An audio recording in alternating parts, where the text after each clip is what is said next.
ভাইজান, আপনি ব্যাগটা তো আমার রিক্সা ফালাইয়া ভিতরে চলে গেছেন, আমি আপনার পিছনে পিছনে দৌড়ে গেলাম, কিন্তু আপনারা তো পাইলাম না। তুমি আমার অনেক বাঁচান বাঁচাইছো। তুমি জানো এর মধ্যে কি আছে? ও জানি তো, টাকা। তুমি এতগুলো টাকা পেও চলে যাও নাই।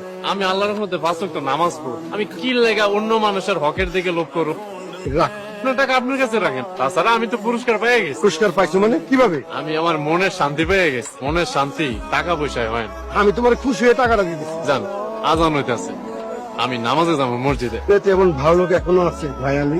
তুমি কোথায় আছিলে? তোমার কত খুঁজছে এই শহরে, কোথাও পাই না। কেন ভাইজান? আল্লাহর একজন ইমানদার ব্যক্তি, তোমার আমি খুঁজুম না। সব উপর আল্লাহর মেহেরবানি। কই থাকো? আল্লাহর এত বড় দুনিয়ায় এক কোনায় থাকি আর কি। পারে যখন আমার প্রয়োজন হবে। এই আল্লাহর এত বড় দুনিয়ায় কোথায় তোমার আমি খুঁজুম? আসলে আমার এই শহরে থাকার মতো কেমন জায়গা নেই, মাঝে মধ্যে গ্যারেজে থাকি। তোমার যদি আমি একটা থাকার ব্যবস্থা করে দিই, তুমি থাকবা? আপনি কেন আমার থাকার ব্যবস্থা করে দিলেন?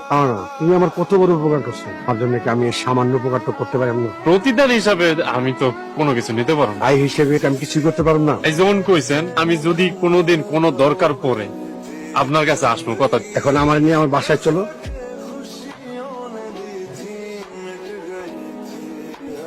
কেমন আছো রিক্সাওয়ালা? আপনি কইলাম মানুষটা মেলা ভালা।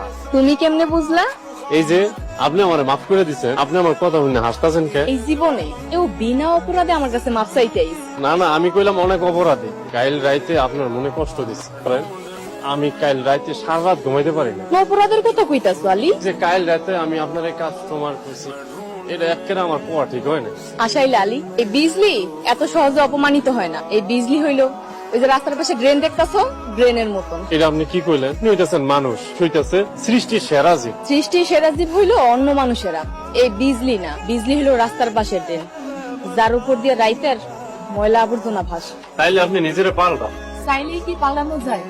মানুষ চাইলে সব সম্ভব। সেই সময় তাকে বাদ হয়ে তো যত বড় অপরাধী করুক না, যদি ভালো পথে যাইতে চায়, আল্লাহ তার সঠিক পথে দেয়।